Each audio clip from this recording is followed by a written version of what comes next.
Michael Katz gives his way too early predictions for 2025.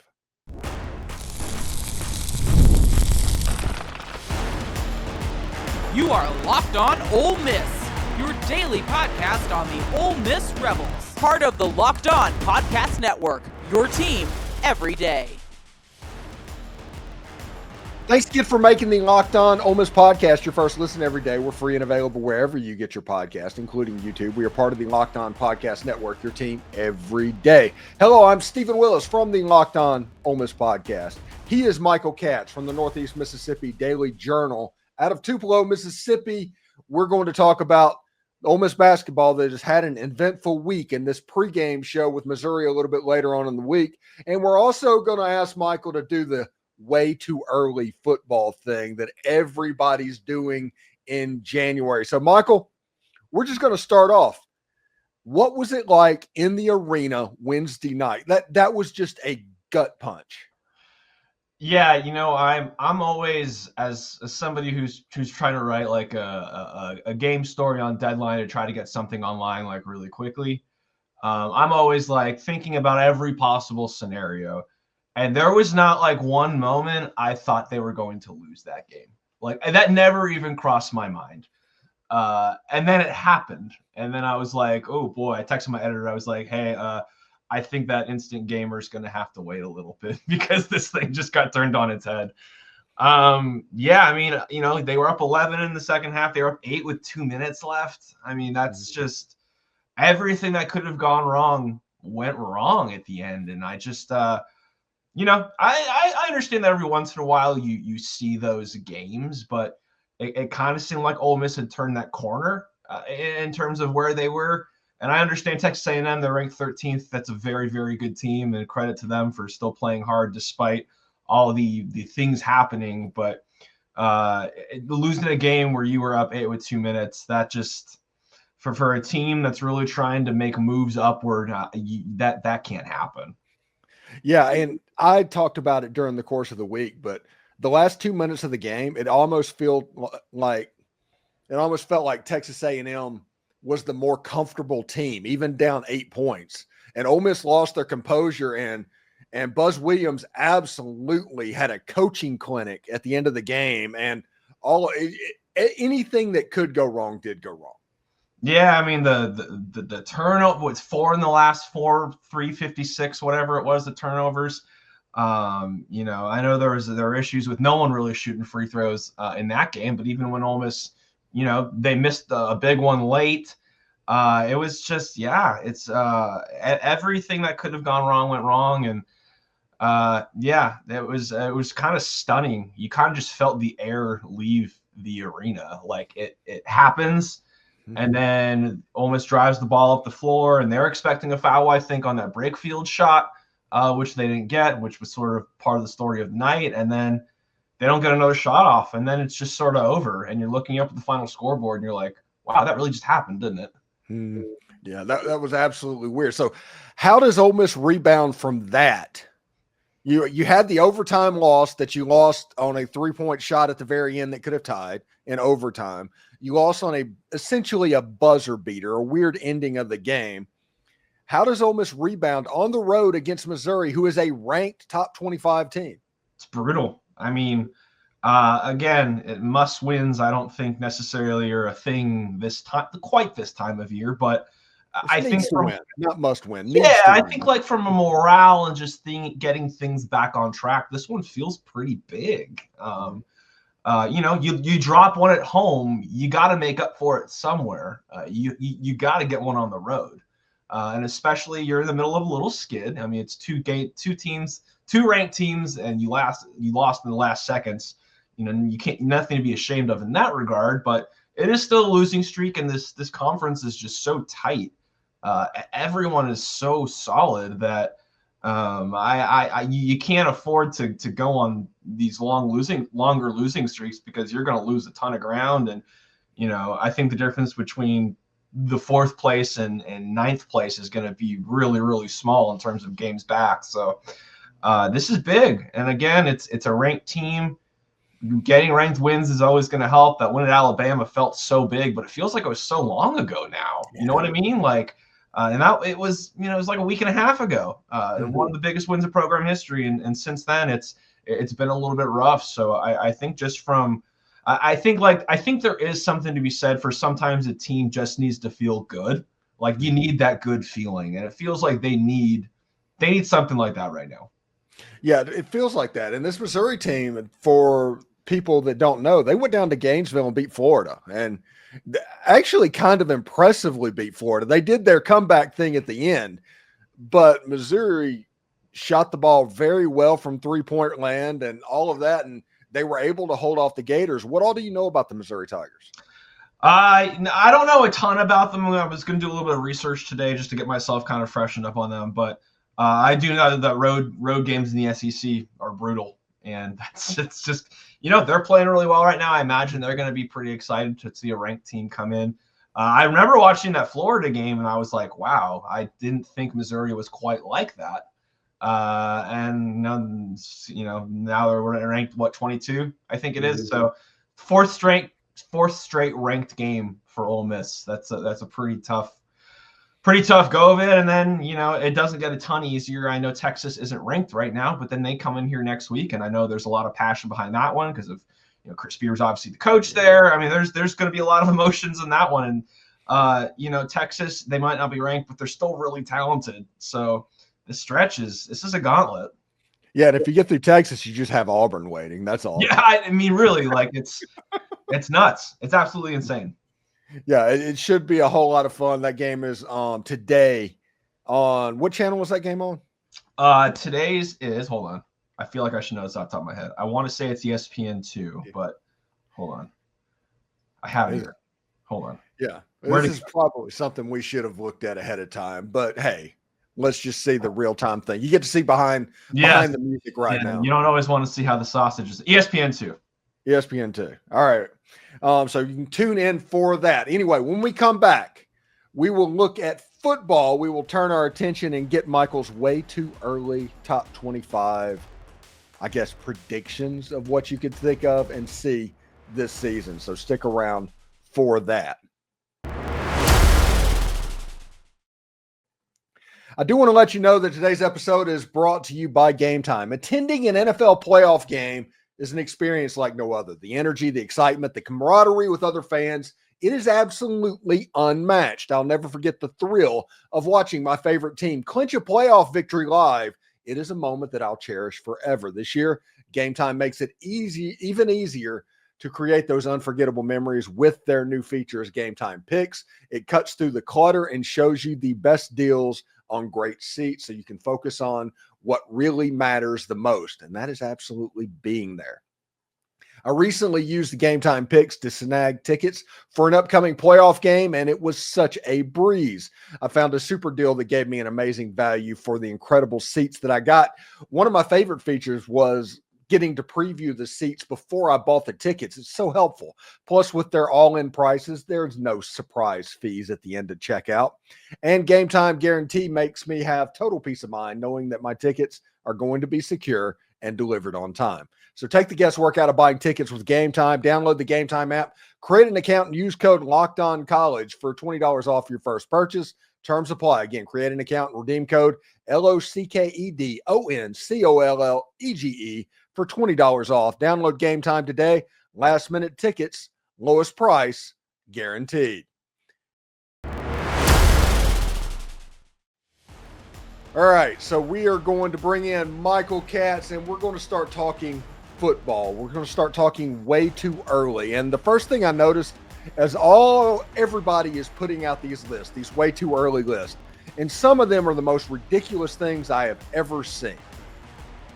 Some people are so attached to brand whenever these lists come out. It's like you can look at it. It's like we always made the joke that, Notre Dame's always going to be in the top 5, that type of stuff. Like, for instance, 8 teams in the top 10 or something like that have new quarterbacks next year. How can you consistently say, other than brand, how those new quarterbacks are going to react, Michael? I just don't get it. Yeah. First of all, I want to apologize. The game is on SEC Network. The Missouri Ole Miss game is SEC Network. I don't want to steer people wrong.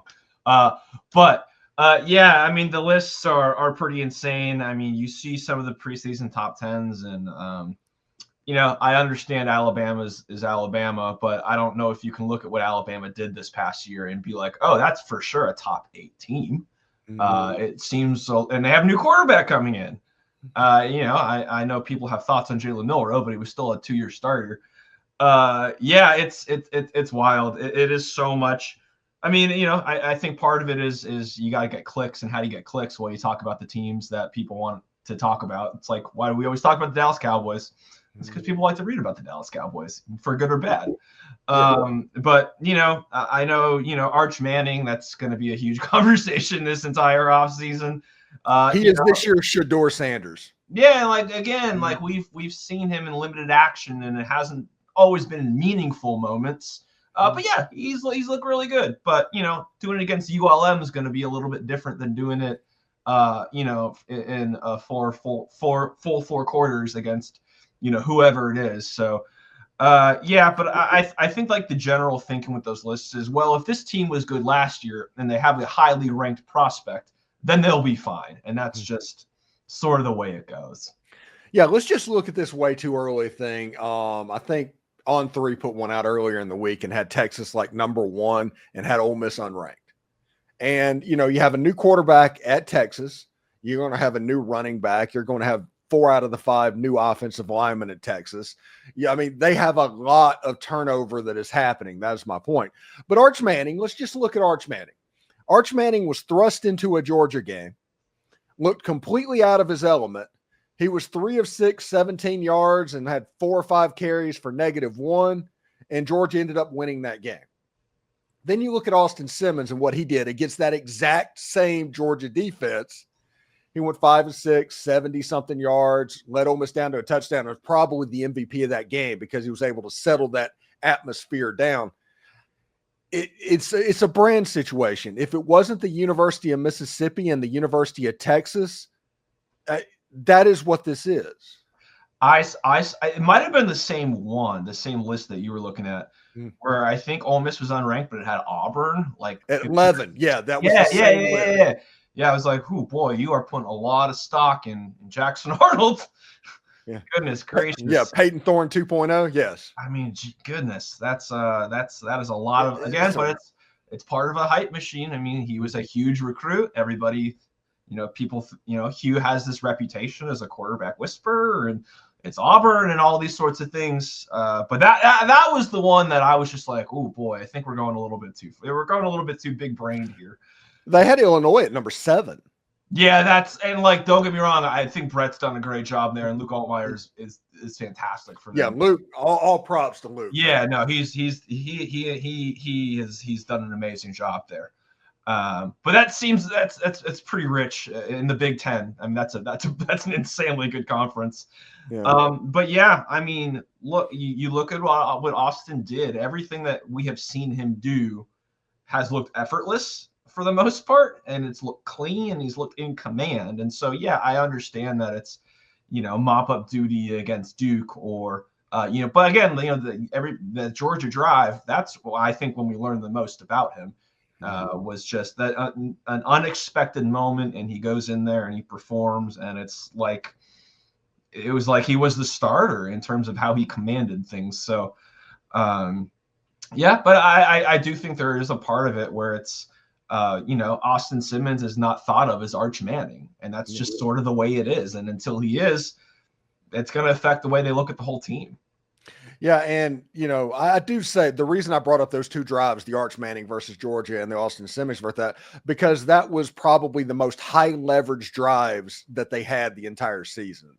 And Austin Simmons being a reliever, honestly, you talk about Austin Simmons giving up Ole Miss baseball, being a reliever, being thrust in that situation, he was prepared to do it. He's been in those moments.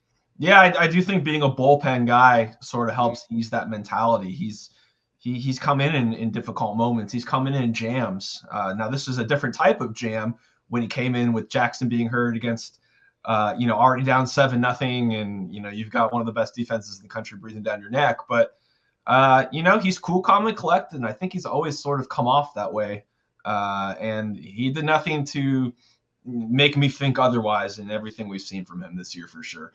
The other, again, if we're looking at the quarterback lists, Gunnar Stockton is one that, Georgia's preseason ranked like number 2 or 3. And it's like, okay, like, how much do we really know about him? There's just so many of these guys, and Notre Dame and Ohio State, and man, it's just like, how many of these guys have we seen in high leverage moments or play in those high leverage moments really well? Gunnar Stockton, I think, can be a really good player, but let's be honest, he did not look very good against Notre Dame. And I know it's Notre Dame, it's a team that went to the national championship game, but how can you look at that and be like, oh, Georgia is going to win the SEC again? Like, I don't see how you can do that. Yeah, and it's the most wide open I've seen college football look probably in my lifetime. Yeah, and I think that's I think most people are happy about that. I think it's in this new era, Lane has talked about it. Like, you have to get used to the idea that teams aren't going to be undefeated anymore for the most part. Like, teams are going to take losses, and you're just going to kind of have to deal with it because the playoffs are bigger, teams are better, there's more parity.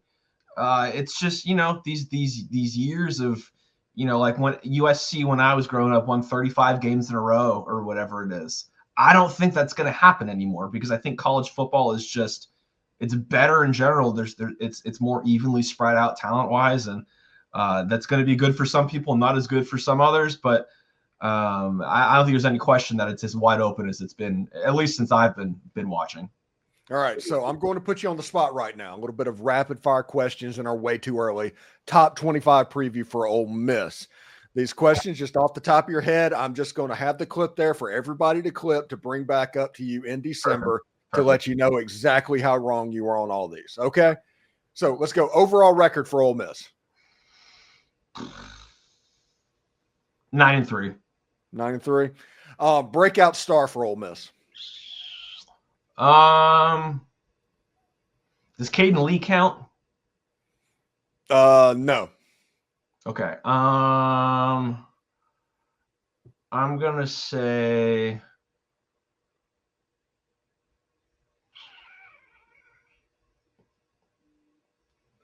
Mills Knight. Mills Knight. That's a good pick. Defensive standout. Not named Suntaran Perkins. Dang. Okay. Damn. I think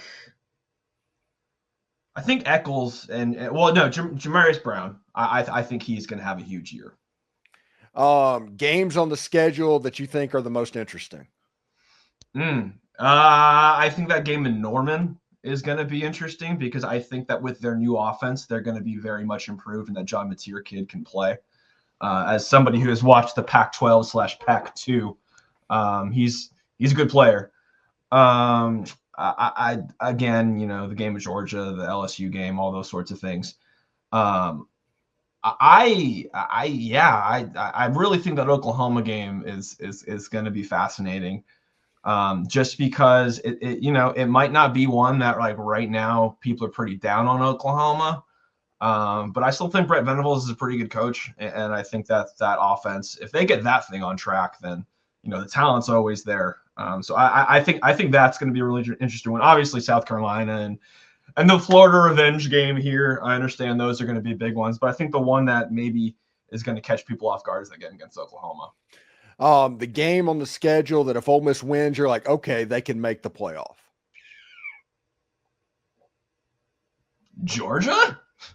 I don't know if that one really counts as a surprise. Well, it would make sense because with 8 home games, if you win one of the road games against Georgia, that leaves the only other real tough road game being the Oklahoma Sooners game. So you would think that the rest of the 11, you should be able to scrape 10 wins together or, or 9 wins together. So we'll see exactly how it goes. Anyway, thanks again for making the Locked On Ole Miss podcast your first listen every day. We're free and available wherever you get your podcast, including YouTube. We are part of the Locked On Podcast Network, your team every day. Michael Katz from the Northeast Mississippi Tupelo Daily Journal. Michael, what do you got going on this weekend, bud? Oh, we got more basketball. Obviously, Ole Miss plays. The men play Missouri on Saturday, and the women have a big one at home against a very good Texas team. And longtime friend of Ole Miss, Vic Schaefer, is the head coach at Texas. Obviously, he was at State for a very long time. So those are two really good games. I've also got a story working on dealing with rev share, and that's obviously a big part of the conversation right now. And Ole Miss made some moves in their athletic department in terms of getting somebody in charge of that and sort of doing like salary cap management and all that sort of stuff. So got a story on that coming out. Had a nice chat with Keith Carter about that. So that should be out by the time this airs. All right. Thank you, Michael, for stopping by. We'll talk to you next week, bud. Thanks, buddy.